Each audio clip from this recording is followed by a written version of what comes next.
Hello guys, once again it's Matt, and today we have another video. Thank you all the members, all the Patreons, make sure to subscribe and let's get into it guys. So today I wanted to talk a little bit about three things that they actually really got it right in my opinion with the roadmap. So the roadmap for 2024 was just released and I just wanted to do two videos. The first one is actually talking about three things that I think are the main important things and are the most especially for an air player, are the most interesting things that they are changing.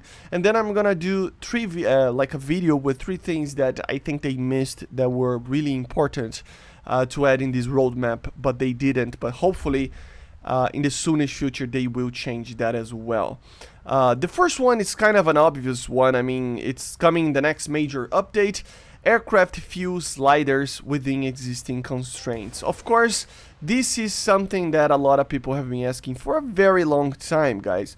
As you know, the way that it works right now, you can change the fuel by the autonomy that the aircraft has in minutes, but the problem is that you are obliged to use certain options. So you have minimum fuel, max fuel. That would be the minimum fuel with the smallest part of the tank that can be filled. This is normally like 5-6 minutes, and then a maximum, and then some in the middle, 10, 20 minutes, 30 minutes. It depends on the aircraft itself. It depends on the performance and all sorts of things, right? But this would make it very similar to something like DCS that you would actually choose by the gallon or by the minute, or I don't know how they're going to implement this, how much fuel you want. This is a thing that, although it might not seem like a big thing, it actually creates a lot more of a comfortable zone for you to actually use the fuel of your aircraft, especially with external fuel things, because there are some aircraft that you are basically obliged to use certain options of fuels that are not really optimal. They are too heavy, or maybe they are not enough fuel. Maybe it's, I mean, with the maps that we are having, maybe the map is too big for a 15 minutes, but the next one that you have above 15, it's like, I don't know, 30, so it's too much. So it's something that a lot of people complain about for a very long time, and finally it's here. I think it's a big thing, but as I said, it's more for the average air simulator player of aircraft, and not really for everybody else, but still, it's something that if you don't play with aircraft, you have no idea how much time people have been asking for this thing. So yeah, finally it's here. The second thing is actually something that a lot of people have been asking for a very long time as well.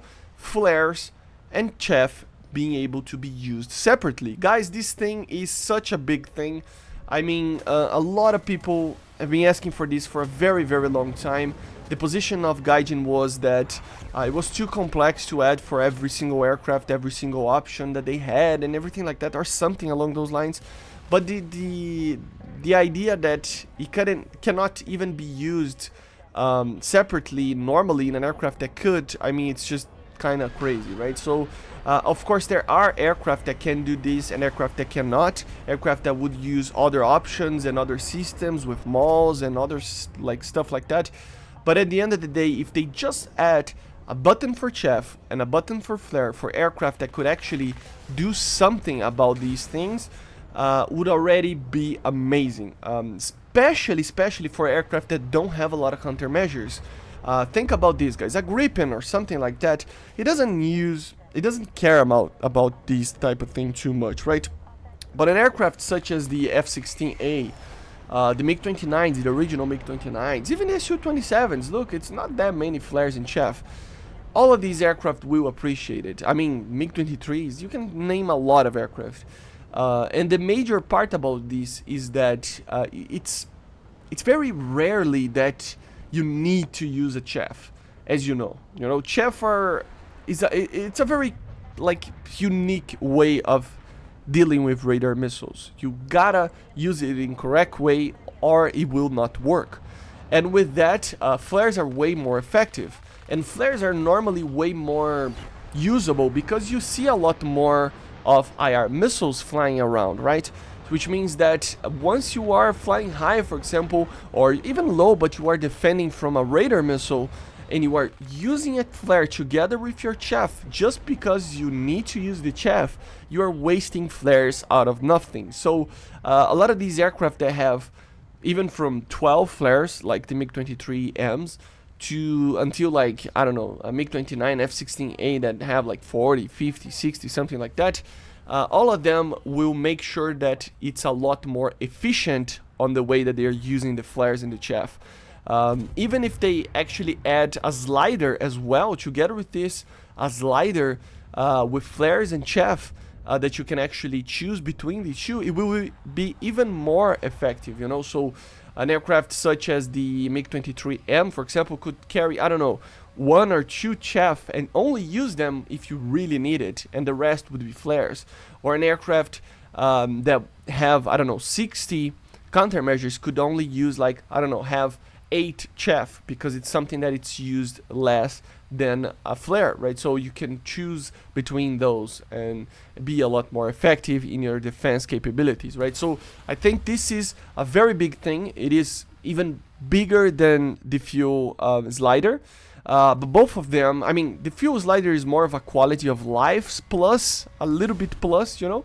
And this one is actually a gameplay thing that will help a lot of aircraft to be a lot more competitive, because it's the main defense system of the aircraft, right? So finally they are adding this. And the last thing, something that a lot of people have been asking as well on the forums and stuff, although it has a little bit of a, like, a smaller quantity of people, but still, separated BRs for certain vehicles. So the idea here is that they are going to actually have an aircraft, for example. I love to bring the A7, the Corsair 2 as an example here, because it's an aircraft that, for example, the E variant has a 10.7 BR, right? And it uses AIM-9Gs. We have an A10 that is 10.0 that has AIM-9L. So yeah, this aircraft is facing some missiles that, like, it has nothing to counter with. It only has 2 missiles and it's 2 AIM-9Gs. But why is it a 10.7?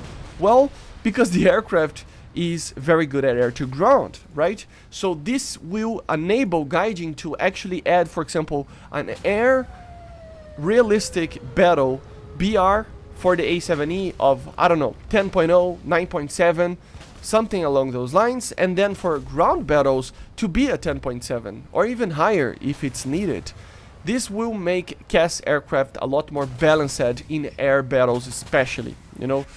This is not going to be used in every single aircraft all around the game, but there are some specific aircraft that really could use this. The A7, I think it's the biggest one, but we have some others that always will, you know, have these problems if the current systems would stay, you know. So yeah, these are the three things that I think are the most exciting for me. Of course, there are some others like the proxy fuse thing and some of the other, like, quality of life things. I really like wish they had added those stuff before, but finally they are doing it. So yeah, it's very good. So these are my 3 things that I think you need to look most for it. And yeah, I will be doing a video that I think there are 3 things that they missed as well that could be a major change in the game as well. I see you guys on the next one. Make sure to subscribe. I have a secondary channel of GTA, check that out if you want to. The link is in the description, and I see you guys on the next one. Bye.